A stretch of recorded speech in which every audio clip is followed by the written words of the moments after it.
नमस्कार मित्रांनो, सुख म्हणजे नक्की काय असतं या मालिकेच्या आजच्या भागात आपण पाहणार आहोत की अधिराज नित्याचे हात जोडून आभार मानतो, कारण नित्याने त्याला जेलमधून सोडवलेले असते. त्यावर नित्या म्हणते की मला तुझे आभार नकोयत, फक्त तू मला माफ केलं का सांग. त्यावर अधिराज म्हणतो, मी तुम्हाला पुढच्या जन्मात माफ करणार आहे. अधिराज म्हणतो की नित्या मॅडम, मला तुम्ही पुढच्या जन्मात भेटा, तेव्हा मी तुम्हाला माफ करतो. त्यावर नित्या म्हणते की मी आजपर्यंत एवढ्या विनवण्या कोणालाही केल्या नाहीत, पण तुला करतेय, कारण खरंच मला वाटतंय तुझी चुकी नसताना तुला पोलीस घेऊन गेले. नित्याने अधिराजची सतत माफी मागितल्याने ईशानला राग येत असतो. नित्याचे आभार मानून अधिराज तिथून निघून जातो. अधिराजची आई अधिराजची समजूत काढत असते, पण अधिराज त्याच्या आईचं काहीच ऐकत नाही. अधिराजची आई तिथून निघून जाणार तेवढ्यात अधिराज त्याच्या आईला विचारतो की तू शालिनी शिर्के पाटील हे नाव कधी ऐकलेस का. त्याच्यावर अधिराजची आई म्हणते की मी हे नाव कधीच ऐकलं नाही. शालिनी शिर्के पाटीलचं नाव घेतलं की अधिराजची जन्म खून जळजळ करायला लागते.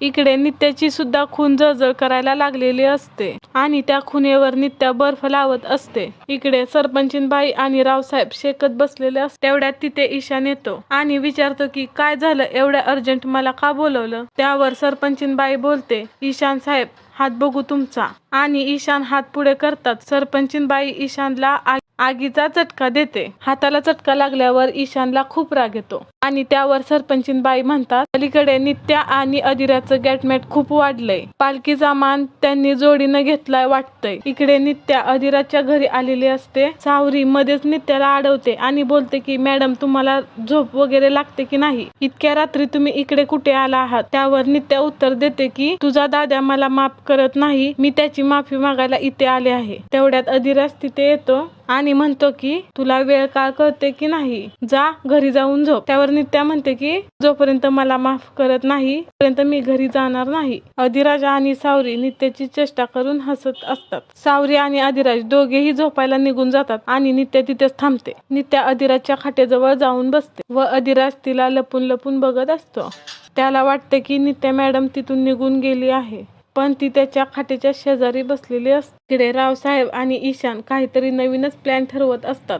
नित्याला थंडी वाजत असते. हे पाहून अधिराजला खूपच वाईट वाटते आणि तो त्याच्या जवळचं ब्लँकेट घेऊन नित्याच्या अंगावरती टाकतो. ब्लँकेट दिल्यानंतर अधिराज स्वतःलाच विचारत असतो की मी नित्याची एवढी का काळजी करतोय, माझ्या वाईटावर उठलेल्या पोरीची मी का काळजी करायला लागलोय. अधिराजला राहवत नाही आणि तो उठून नित्याकडे जातो आणि नित्याला हाका मारू लागतो, पण नित्या काहीच उत्तर देत नाही. ती झोपी गेलेली असते, पण ती झोपीतच बडबड करत असते.